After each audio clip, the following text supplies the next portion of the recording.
musician Ruth McKenzie, and more music from the group Minnesota Sun, and fascinating folks from the Parts Gallery, the Minnesota Alliance for Arts and Education, and the Blockbuster McKnight Film Fund. All on another swinging edition of Artifacts. Join us.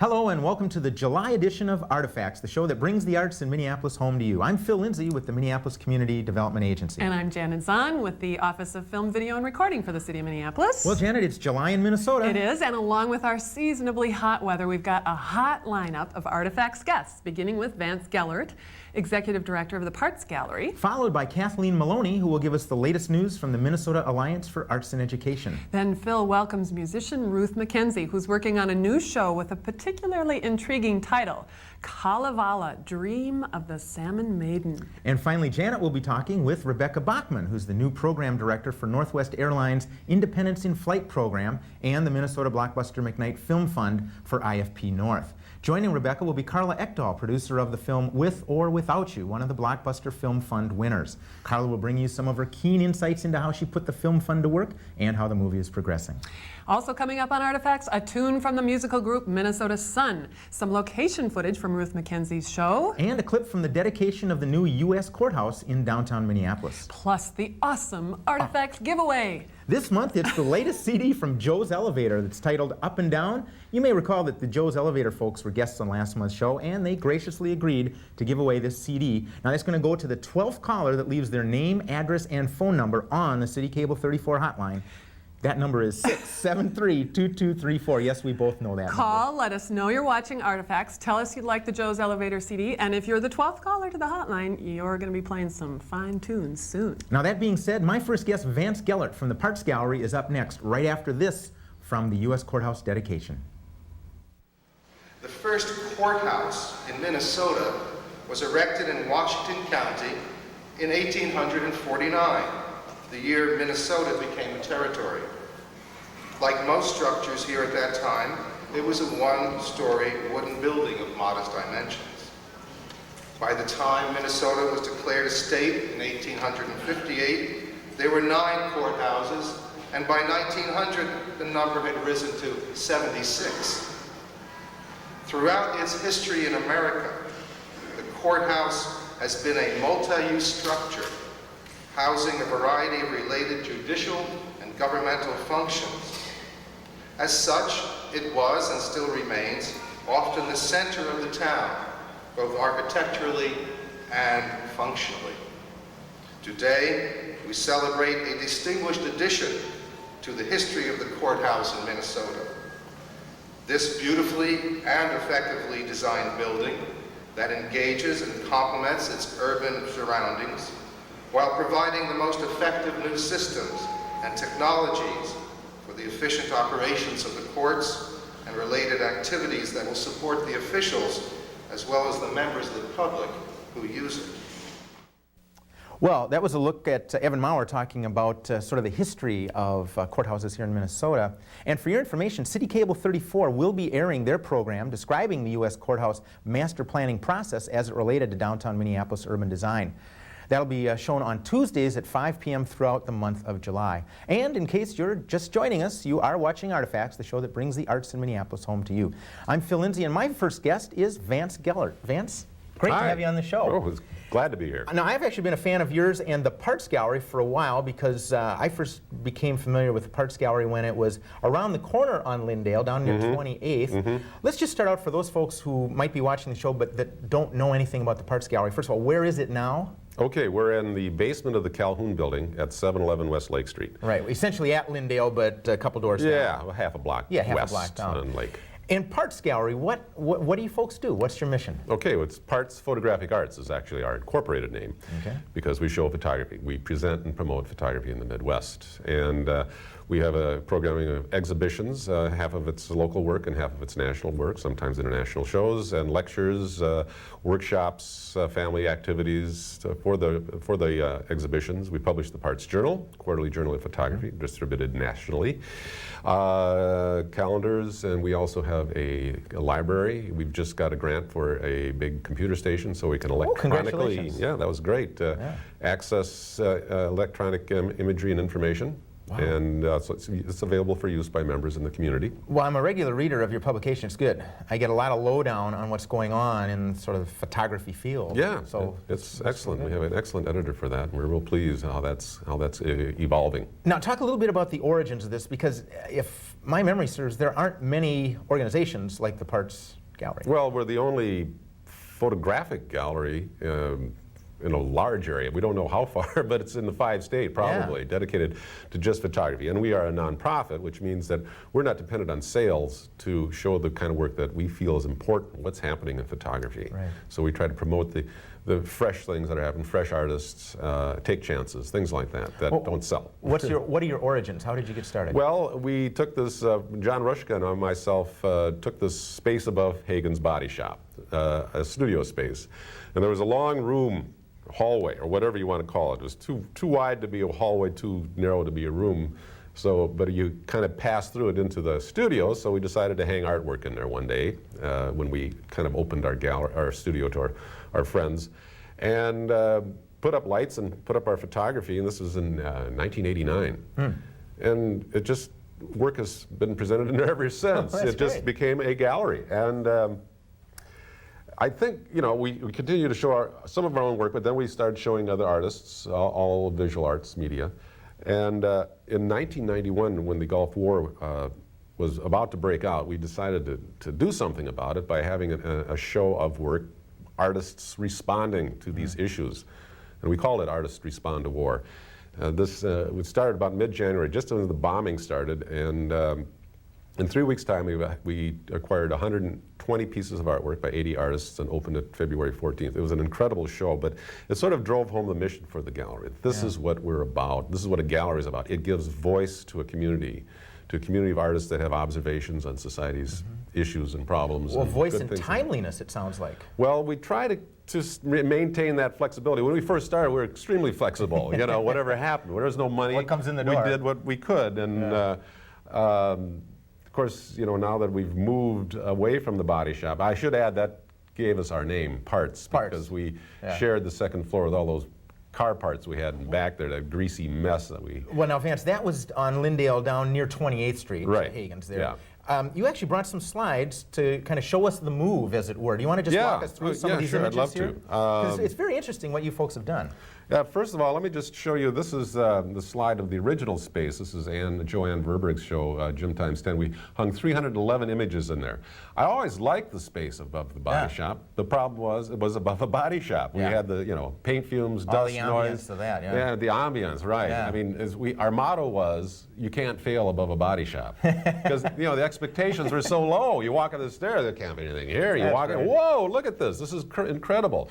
Matter of fact, it made anything look good. It was so funky, you know. That's right. And it was a great space. I would have loved to kept the space and had either the body shop move out, or we just physically relocated it. Which is what you did. So you went down in the a way, street. that's what we did. And we went down to the basement of the Calhoun building, Art Space, which is a nonprofit dedicated to providing low-cost space for artists and organizations, had a place. I wasn't sure about a basement, you know, all those connotations. But when we walked down the stairs, this is what we saw. I mean, and we're talking... Now this is as it looked when you first discovered it there in what's known as the Calhoun building. Yeah, it was designed as a bowling alley, but now at this time... Oh, I had no idea. Yeah, so it was a commercial space. Yeah. It wasn't just designed as a basement. It were two different things. Right. But it was filled up with junk. It was full of dust and crap and just didn't look good. But you can see that staircase there. And that's the focal, the visual focal center of the gallery. So that's what it looked like when we walked in. You know, here's about a third of the way through the build out. Okay, a little progress. Some walls in there. Yeah, the subflooring's in. Here about okay. Here's the final product. See, now I mean, isn't that incredible? Very clean, crisp. Yeah. Open space. It's a beautiful space. Yeah. I call it a neutral space. I mean, it's not like the Walker. When Yeah. you walk into the Walker, you expect really great art, you know. Yeah, I think that the decibels go down a little Right. bit. and When get you into walk the into lower register. when you walked into the old parts, you expected nothing. Right. This is sort of like you expect something, so it's Yeah. neutral. It doesn't make the artwork less or more. It's just Which what I'm it sure is. was intentional. But yeah, and it is an incredible space. It's a reasonable price. Being in the basement, you save some money. We've got great air conditioning down there. I mean, the fresh air that we have. I just think about versus last year, struggling Quite a over that. switch. That sweating over the body shop with the dust and the paint fumes and the noise in here is just really an excellent place Sure. to view photography. I'm so happy about it. One thing about being in the Lynn Lake neighborhood is, as you know, there's a number of arts organizations coming in there. And I should say, Parts was first. We were the first yeah. organization there. In that particular building, anyhow. Because the Jungle Theater had been around. Nope, we were there before the Jungle. Oh, that's right. Went back at your original space. Yeah, That's right. You were the 89. pioneers in that. But when I district. first found out Jungle was going on, when I had the flyers for the Artists Respond to War show, I was going through everything, and I walked in there and Right. saw them building out this. Sure, and Bain and folks were starting to look around at that point. Yeah. So, and then the Intermedia came in 1994. That's so, right. And you've got the Bryant Lake Bowl. They came after us, but Fool's Tree Theater. excellent place. Chorus Gallery. And it's just Watson building, Dance is building. upstairs from you now. Yeah. And Theater Moo, I think. But what's good about this, rather than being in a warehouse district, is that when it's time to give back to the community. I mean, the community supports us. We get a lot of grant monies, and that money comes from either private foundations or corporate foundations. But those are all, they use money from the people. That's right. And now we can give back. Yeah. In our location, we have this program with Jefferson School that I started back in 1991. Yeah. In response to Jesse Helms. I thought, he couldn't talk to people and make sense if they knew what the artists were doing, really, what they really were thinking about what an art space is about. And the best way is to talk to kids. So we got kids. Is that what this is about right here? This is the kids from Jefferson School and our youth arts experience program. And here they're making cyanotypes, and we always have them make this big cloth cyanotype. Right. And can I show that? Yeah, please quickly? do. We've got less than a minute left okay. at this point, and I wanted to make sure we saw this image. It's quite striking here. And we do this out in the sun. This is a treated material. And I don't know if the camera can get in here, but there are actual images here of some of the young people that were involved. With our and Man it's in the quite Moon a striking shot. piece. And it's their hands. Yeah. So we keep these for our remembrances and cover up our computers with Vance, them. we've got to run. I know there are a couple of events coming up. You've got the Lynn Lake. Like Street Fair, the photo competition that we sponsor for that, which is a great event. And when is that now? The fair is July 19th. We're accepting entries late June through July 12th. Okay, and just as we go, there's a phone number people can call to get more information about the Parts Gallery. 824-5500. Okay. That's 824-5500. Well said, sir. A pleasure to have you on and learn a little bit about the Parts Gallery. Well, great. Thanks for having me. Thanks, Appreciate Vance. it. Now, before I welcome my next guest, that's Kathleen Maloney from the Minnesota Alliance for Arts and Education, we've got some music for you by a group of young, talented musicians who go by the name of Minnesota Sun. Minnesota Sun features Zach Fitzsimmons on vocals and guitar, lead singer Zach Norton, two Zachs in that group, Jesse Petrowski on accordion, and Justin McGarvey on bass. They'll be performing one of their original tunes, Fallen.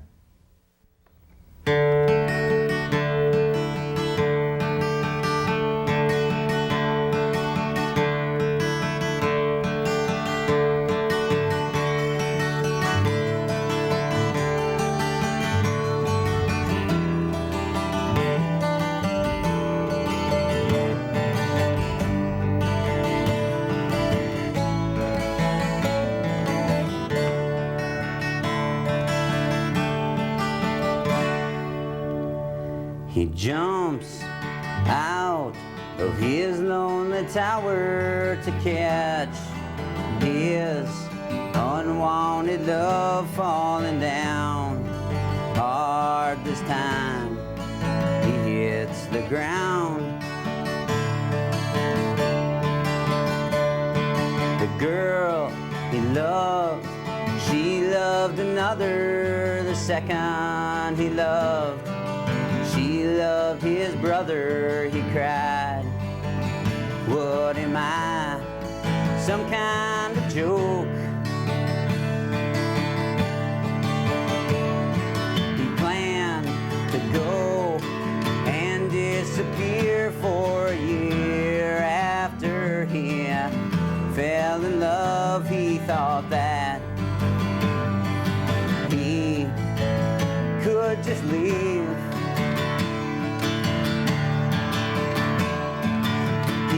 Was sure that he fell fell back out of love, so he returned and saw her, and his lonely heart burned.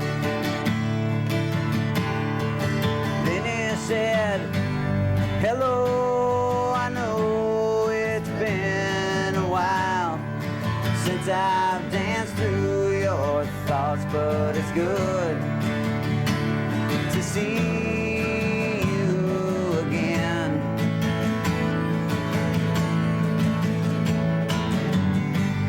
I thought by now my broken heart had mended itself, but I see that I'm still just falling.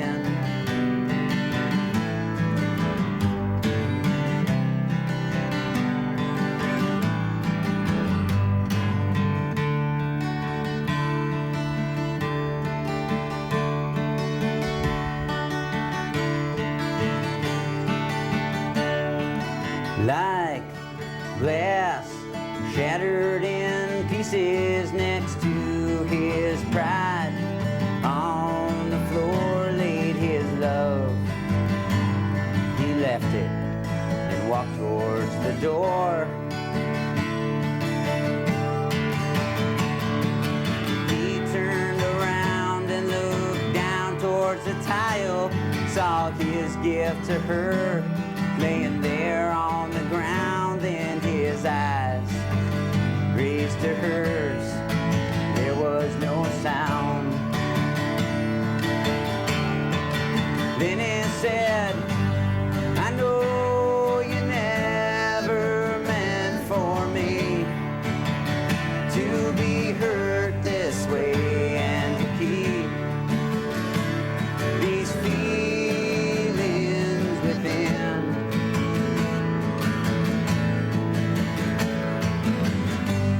But if you ever want my love, you just call to me in the tower, and I will jump again.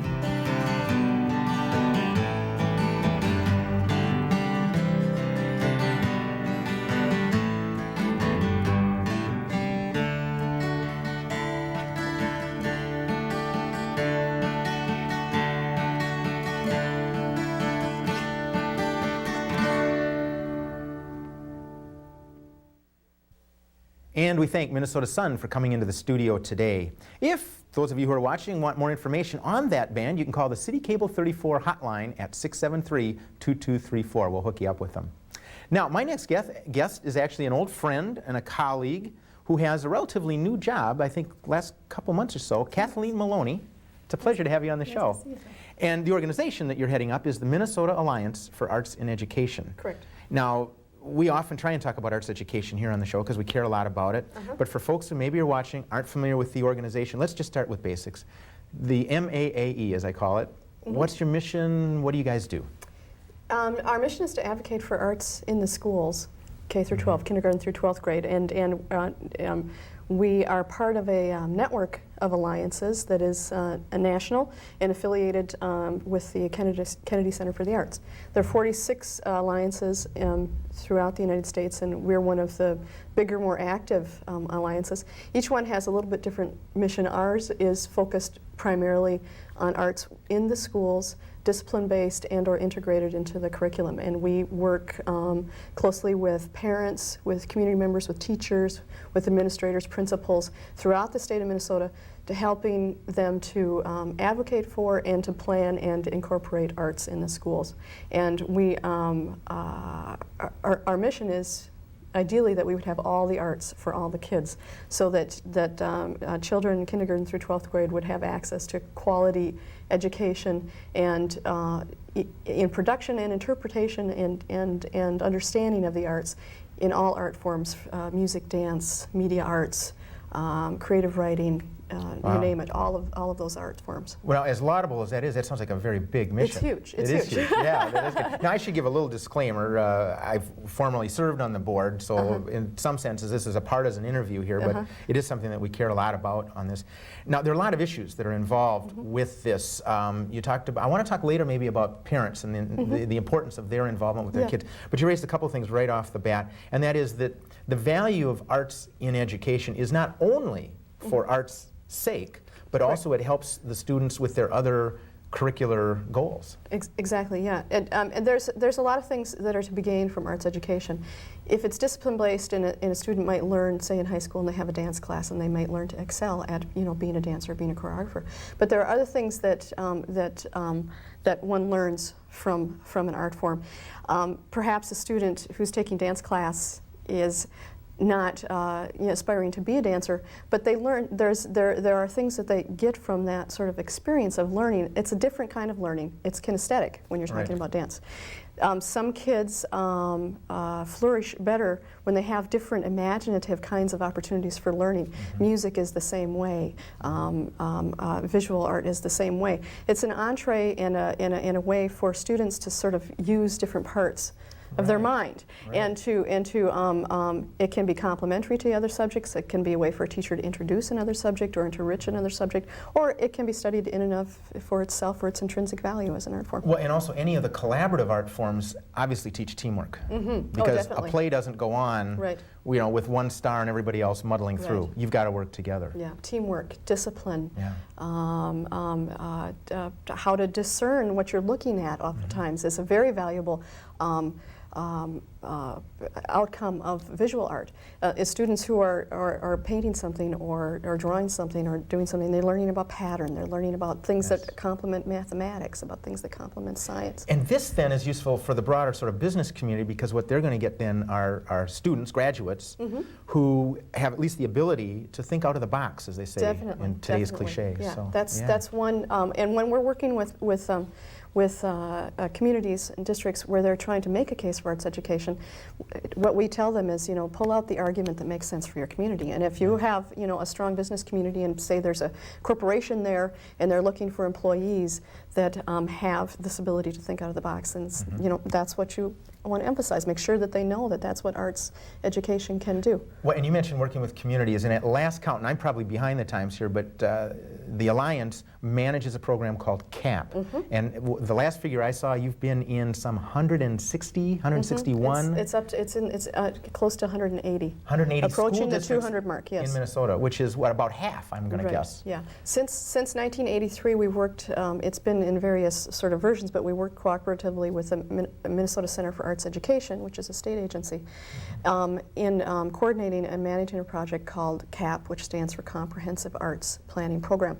And districts are competitively selected. They apply every 2 years. It follows the legislative biennium for some planning assistance and some money to do a little bit within their districts. But it's seed money to help schools and communities come together. And it can be a large community like Minneapolis. They've gone through the CAP process. Or it could be a small community like Cold Spring, Minnesota. And those elements, members of the community, come together with students, with teachers, with parents, with business leaders, and they come up with a comprehensive 5-year plan. And that involves planning to have arts in the curriculum within their schools. They come with varying degrees of commitment to it, varying sort of different kinds of curriculum to start with.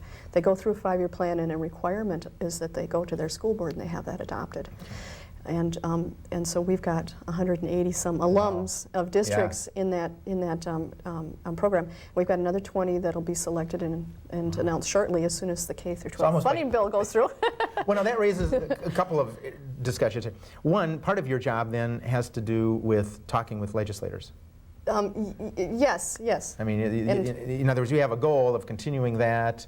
And is there any doubt about the Alliance continuing to manage this program? I mean, that's going to be in your hands, I take it. No. The CAP program is funded through the K through 12 education bill, and there's a line item within that bill for the Center for Arts Education, the Minnesota Center for Arts Education. I think it's actually the Rudy and Lola Perpich Center for something. Get that on a business card. But a part of the mandate of the Minnesota Center for Arts Education is to work with the entire state. So it's not just the Arts High School, but it's the entire state. Right. And so that's one program that we cooperate with them on, is making sure that there's work going on out in the districts, so communities can organize. Basically, it's grassroots organization is what it is, to have arts in their schools, and that comes through that bill.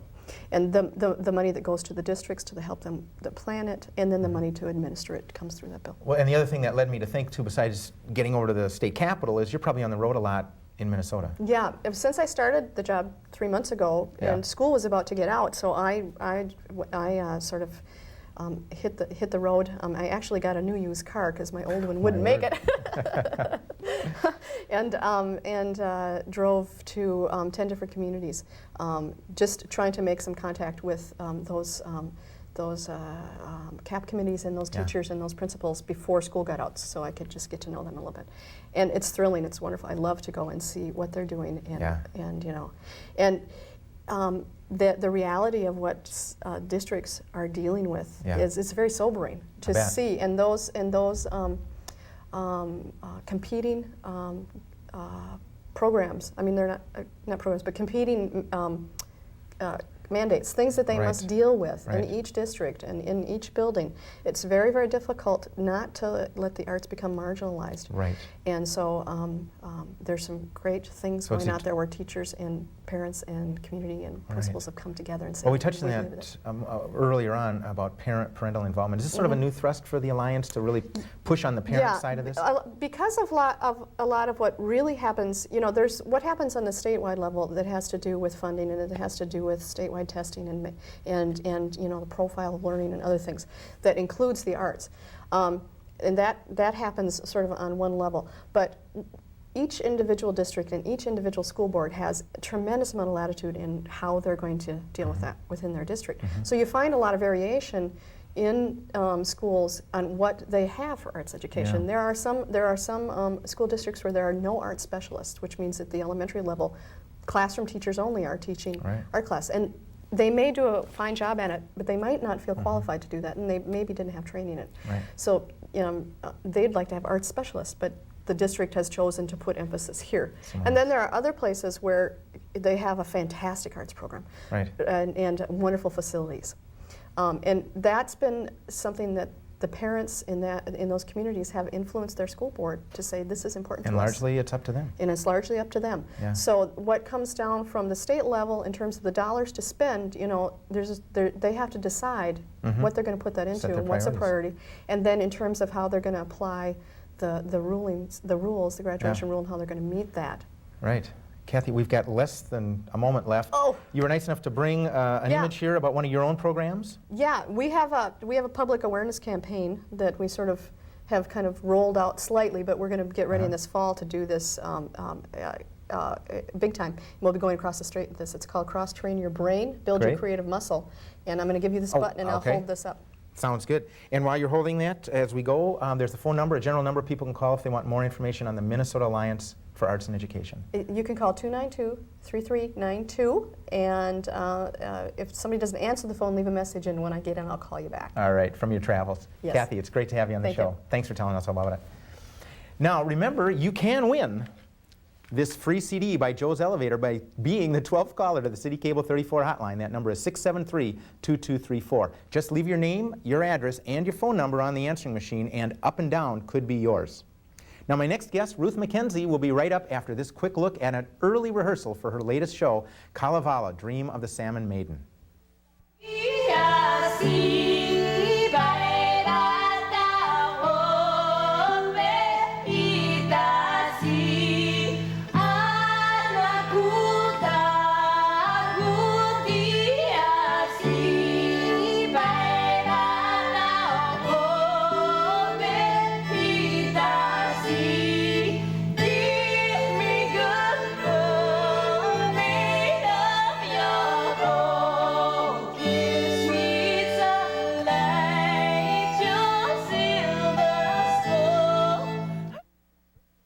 Well, now that was just a peek at an early rehearsal for a show that my next guest is putting together, producing it, and I want to welcome Ruth McKenzie, who is working on, I'm not going to pronounce this correctly, but I'll give it a shot, Kalevala, Dream of the Salmon Maiden. Yes. How is it really pronounced? Kalevala. Kalevala. And I probably am not pronouncing Well, it totally you're head and shoulders correct. above what I'm doing here. Let's just start with the basics. Kalevala, what is that? The Kalevala is the Finnish epic, and it is a compilation of a much broader volume of work that was collected by young poets and researchers at the beginning of the 1800s. Finland has only recently been a country, like in the early 1900s. So they were either under the rule of Sweden or Russia. So at the beginning of the 1800s, all these young researchers went out into the hinterlands to find their own sources of their mythology and so on.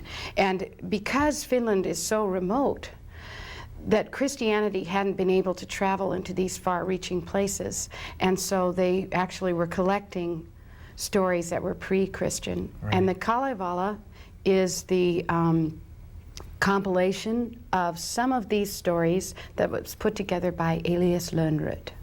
Oh, very interesting. So yeah, there is someone that you can credit with having pulled these together. Yes, and Okay. yeah. So I'm probably way off base here, but it reminds me of, in other cultures, maybe the Eddas, the traditional stories, the sagas of their peoples, Yes. and their different threads of stories. Now, the Salmon Maiden is a particular story? Or Yeah, the Kalevala is then sectioned off into different runo, and the runo is the poem, meaning poem songs, because actually what they were collecting, the mythology, is told by song. Right. It's told by the singer. So they are sectioned as poem songs, and runo 4 and 5 is the story of Aino, the Salmon Maiden, and Väinämöinen, the magician. Oh, okay. And that's the story that you're telling. Yeah. Well, let's let people know that this is a multidisciplinary activity that you're involved in here. Yeah. Obviously, there's the singing, which is your forte. I mean, you are a fabulous the Janis Joplin of folk. Yeah. Oh my God. We'll cover that some other time. Okay. Some San Francisco reviewer called you that, as I Yeah, understand it. yeah. So. But folk, blues, and now you're doing these traditional songs, these deep traditional songs from the Finno-Ugrian, thank you. It must be kind of handy to be in a place that isn't on the way to anywhere else, because you can, Finland is up there, you have to go there and then you're there. You're not going through there to get to Greece or something. Correct. So they can hang on to their culture. That's great. But you're doing that, you've got the same, there's dance involved. Yes. You've got an all-star cast of musicians. Can you just rattle off some of the different folks who are going to be on stage and part of this with you? Yeah. What I think is so exciting about this work is that everyone who's participating is at the top of the game. So in the musicians' corner, we have Dean McGraw, Peter Ostrushko, Mark Anderson, Jimmy Anton, and Dick Henselt. And every one of them is a wonderful player. The singers are myself, Barbara Cohen, and Petra Ziliakus. The dancers are from the Xenon Dance Company, Wynn Fricke, Christine McGinnis, and Megan Flood. It is being directed by Wendy Knox, who is an incredible director. With Frank Theater. With Frank Theater. Yep. The lighting is being done by Jeff Bartlett, the set design by Steve Rohde, and the costumes by Catherine Cole. And we should point out that the images that we have seen and we will see are all from rehearsal. And I don't think anybody's in costume yet and stuff like that. So the show, Yeah, I mean, this I is don't early think so. stuff. Yeah, So that's yeah. great. You were good enough to welcome us and our crack crew here from City Cable 34 to come into some rehearsal. Before we go on and chat more about it, why don't we run a few minutes of a look behind the scenes at Ruth and friends in rehearsal for Kalevala, Dream of the Salmon Maiden. We'll take a look at this right now and then we'll come back and talk a little bit more.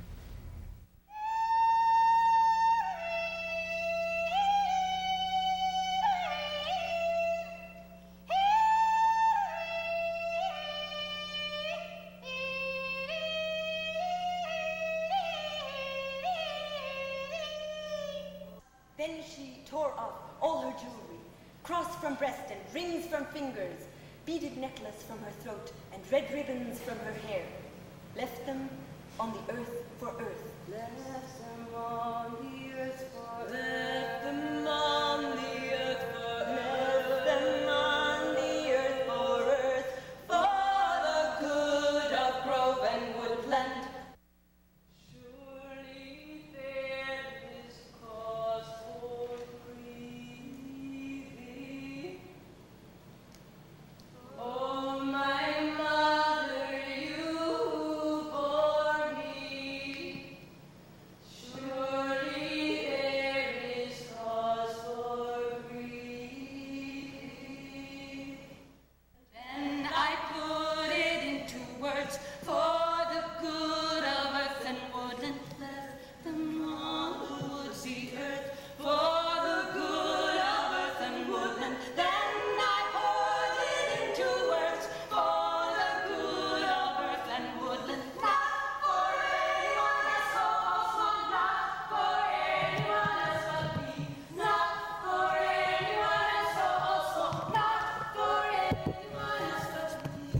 father, and my mother, if I must.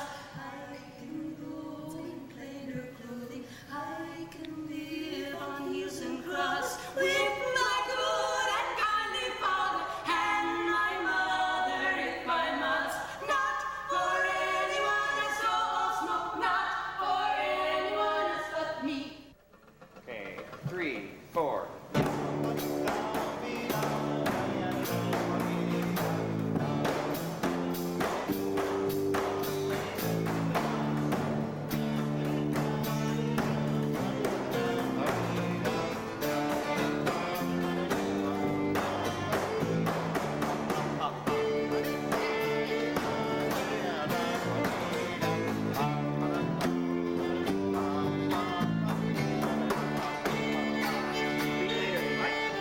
Keep going, John. You lost a beat. I need to know.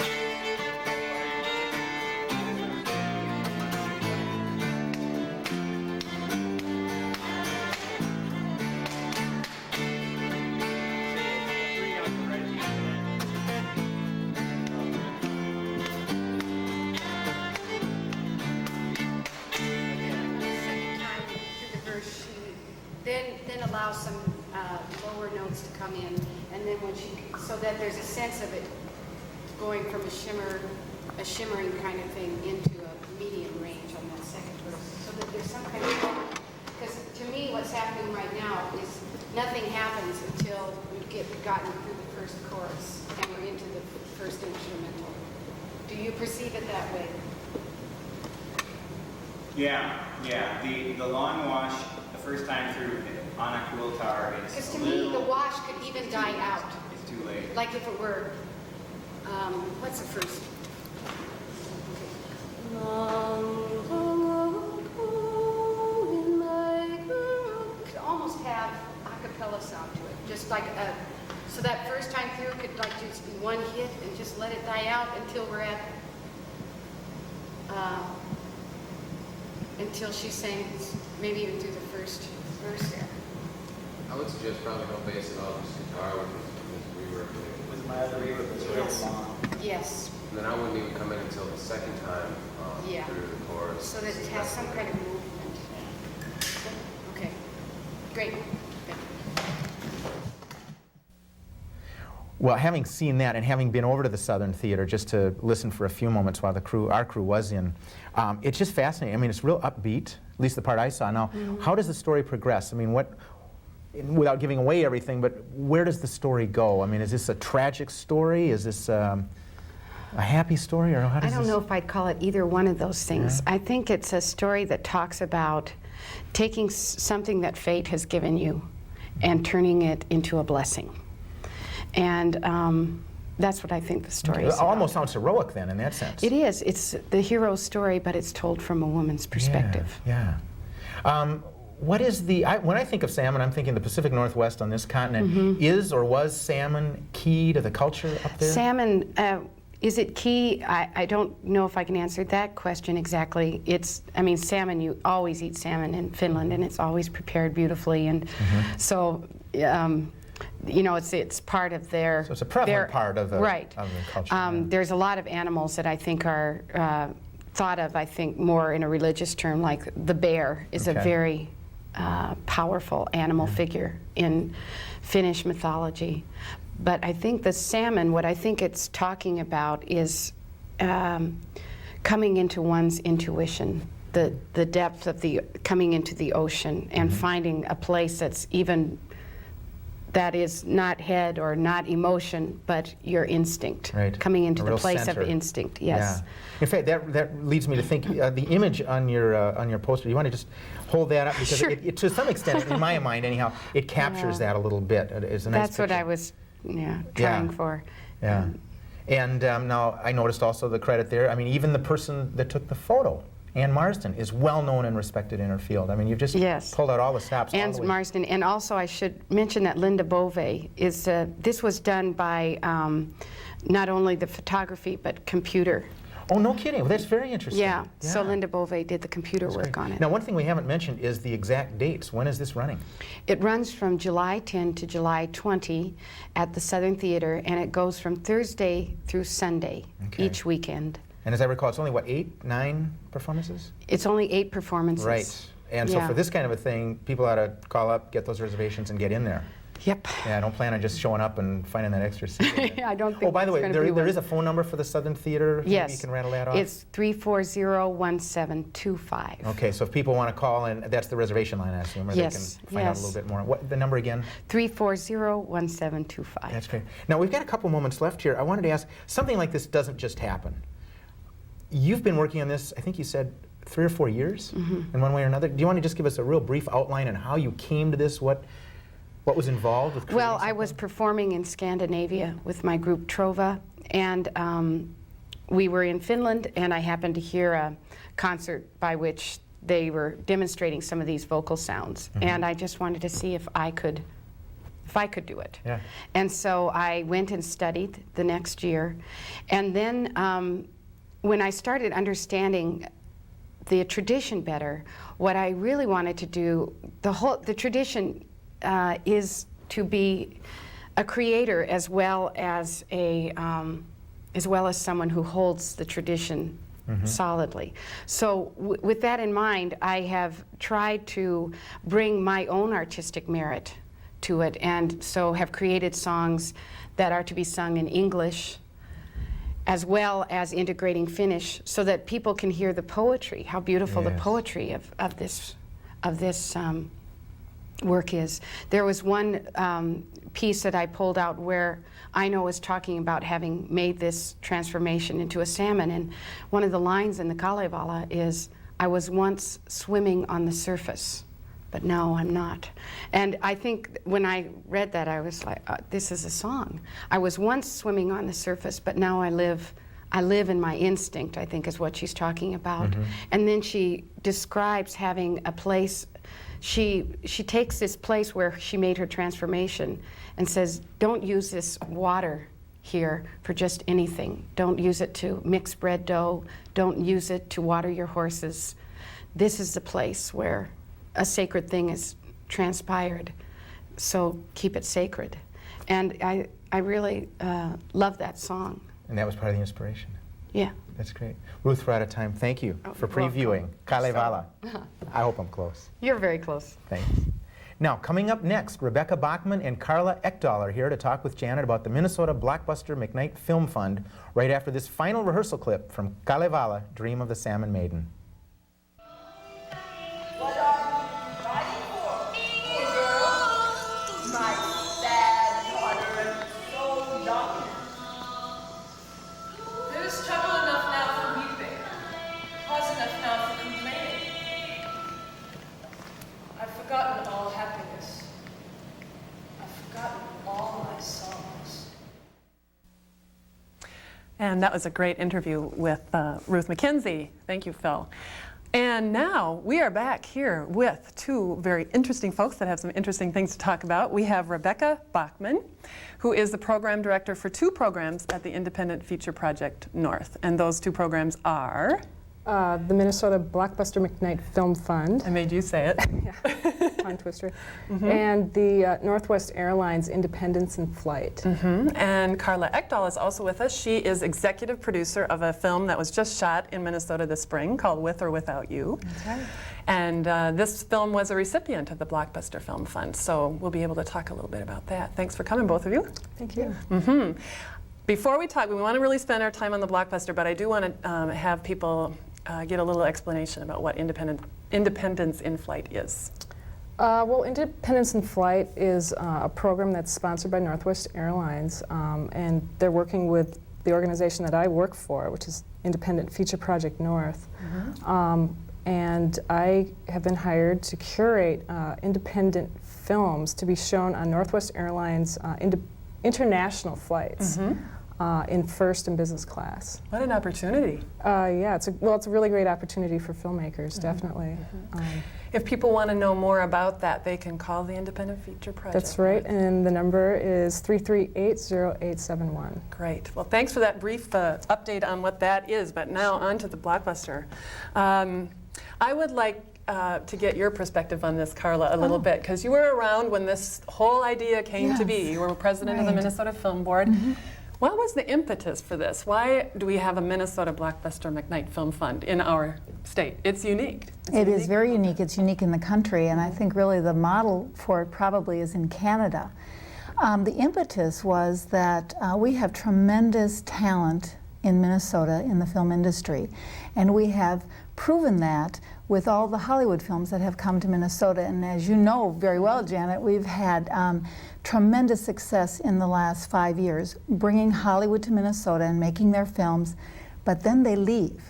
And Hollywood is also extremely fickle, and we may have been the hot location for a number of years, but that will not always be the case. And in fact, this year, our film, With or Without You, is the first to film in Minnesota in '97.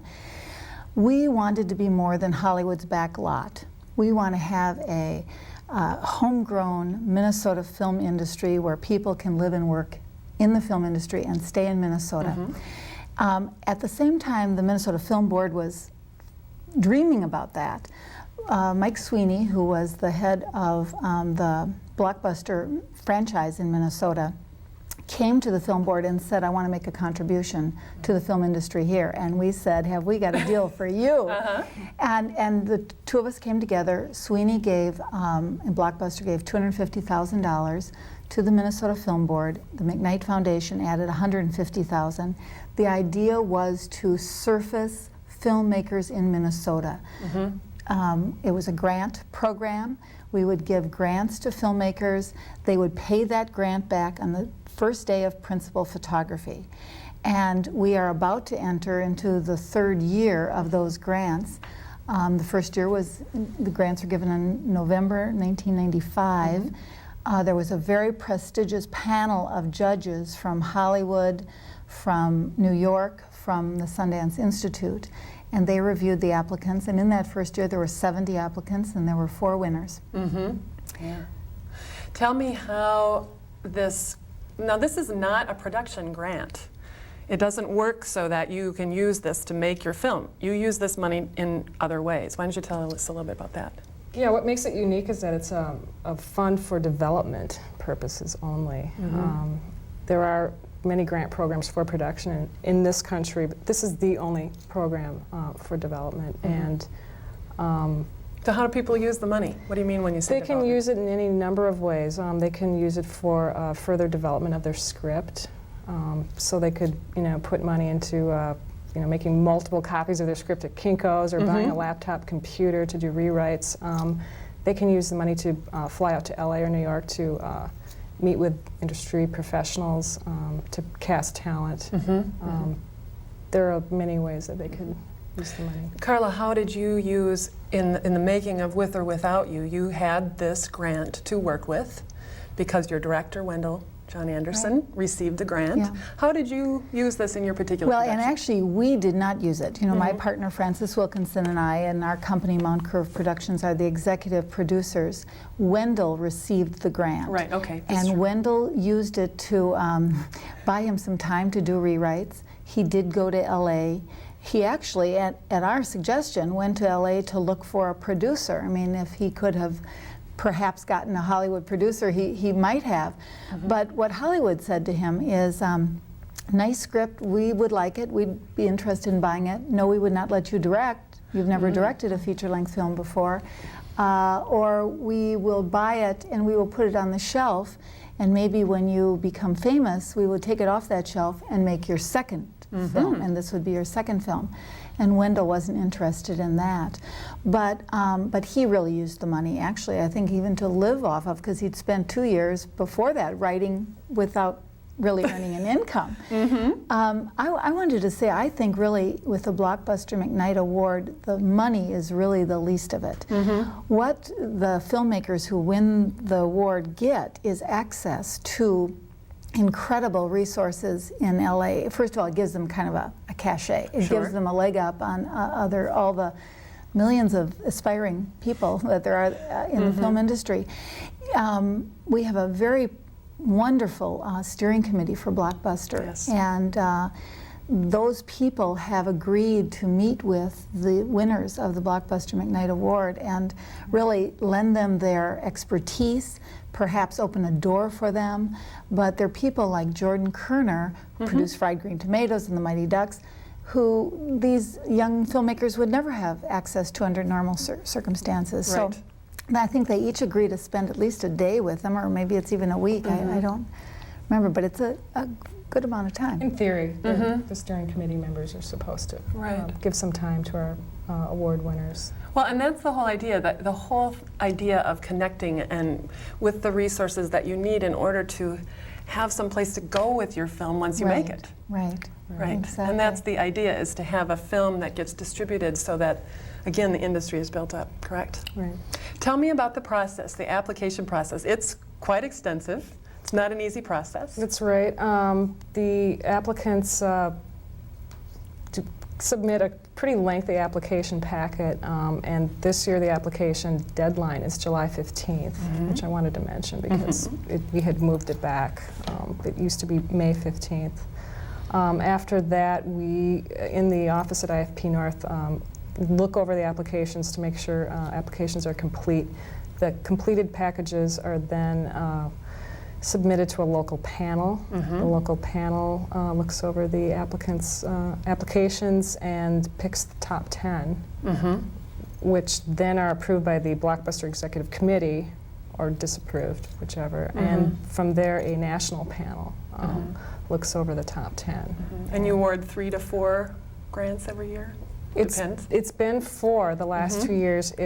This year it could be as little as 1. It could be as many as the national panel deems appropriate. Yeah, if they see a lot of good projects, they split the money in a different way, however, between the number of winners. Well, we of course have just touched just a bit of what this is all about, but I think you gave people a really good idea about the fund, and if people are interested in applying for or knowing more about it, they should again call IFP North.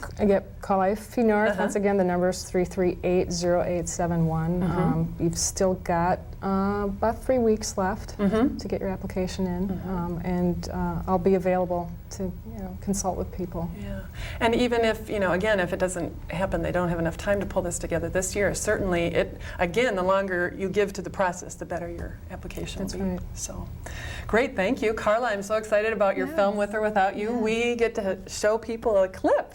That's so exciting. I really appreciate your... it was a great process. Yeah. And we discovered firsthand that there is real wonderful talent here in the crews and the cast, and we're thrilled. Totally funded by Minnesotans, too. Yes, which all is of a our very investors exciting were thing. Minnesota investors. That's another plus. Yeah, so That's very the good piece work. that we hope to build up in Minnesota. Well, and kudos to Karla and Francis, her partner, for putting it all producing together. a film. It's for working. Blockbuster. It's working so far. Yeah. Filmmaking, as you know, is a risk. But so far. Congratulations. Thank you. And now let's take a look at a clip from With or Without You, and Phil will be back to close the July edition of Artifacts right after this. You knew he was back and you were here screwing me anyway? You would have begged me to even if you had known. That's not the point. Alex, if you're trying to drive me insane, it is a very short ride. Well, did she come home with you? Alex. Misha, I tried calling your place this morning, but no one answered. Listen to me. Just let her go.